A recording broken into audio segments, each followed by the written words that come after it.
Okay. So, kakauwi lang namin. Ang sakit ng mga ano ko. So, papakita ko sa inyo ng close-up. Ayan.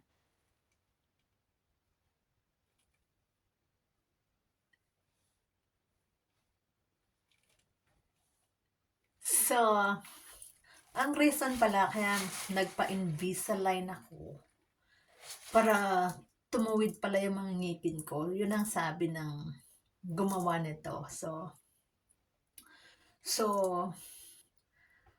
ang dami kong tanong sa kanya. So, 9 months daw to. Ang tagal, no? 9 months. Magsusot ka ng ganito. Braces din pala to. So, naaalis na braces. Kasi daw, mas maganda to. Lalo na kapag nagpipicture taking kayo, naalis mo. So, braces din pala to. Kasi tinanong ko, braces or, makikita nyo naman din sa video. So, braces style pala to. So, ang cost nito, lumipat kasi kami ng dentist. So, inoffer nila sa akin to ng mura. $5,000. Ang hirap magsalita kasi first day ko ang sakit. So, mararamdaman ko daw to 2 days na sore. So, masakit sila, promise. So, like I said, inoffer sa akin ng dentist namin ng $5,000.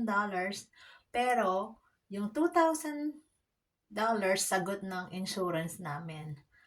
Out of pocket, kami yung magbabayad ng the rest, yung 3,000. Pero, hulugan yun, no? Interest. So, sa dati naming dentist, ang mahal, 8,000. So, hindi namin afford. So, ginrab na ni husband to kasi ang laki ng discount. So, kahit hulug-hulugan ni husband, kasi siya yung magbabayad.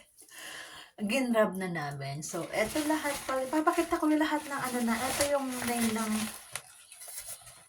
Invisalign ko. So, ayun na siya. O, diba? May Invisalign. So, yan. Okala. So, papakita ko lahat yung laman nito. So of course, yung instruction.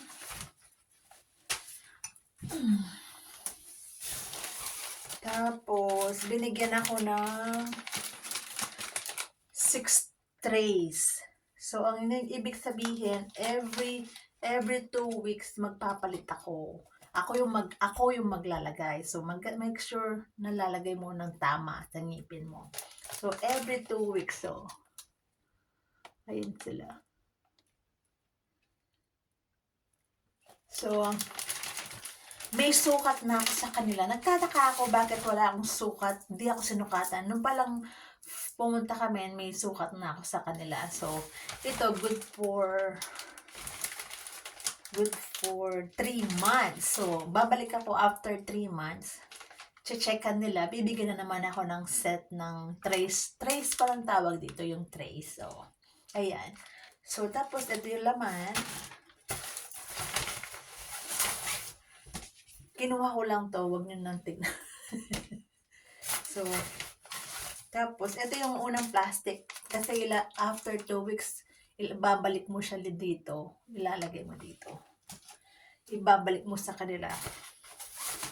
Tapos, may ganito yung pang-alis ng trays mo. Tapos, na. Tapos, ang ganda nito. Gold. Nakita nyo naman dun sa video. So, eto. Lagayan ng trays nyo. Ito, pag tinatanggal mo. So, ganyan lang siya. Pag tinatanggal, ilalagay mo dito. Ayan. So, tinanong ko lahat yung about sa eating, drinking. Pag kumakain ka, aalisin mo sila.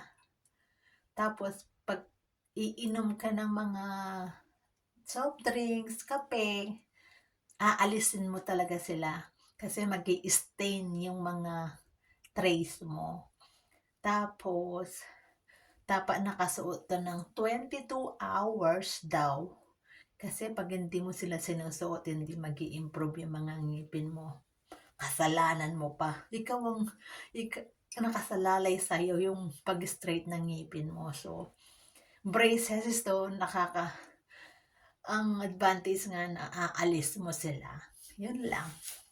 So, ang sakit nila nito. Yun lang ang laman ng box. So, gusto ko lang siyang i-share yung Invisalign journey ko. Mahaba-haba tong video na to. So, abangan nyo yung ah, mga update ko. Kung may katanungan kayo, mag-comment down below lang kayo.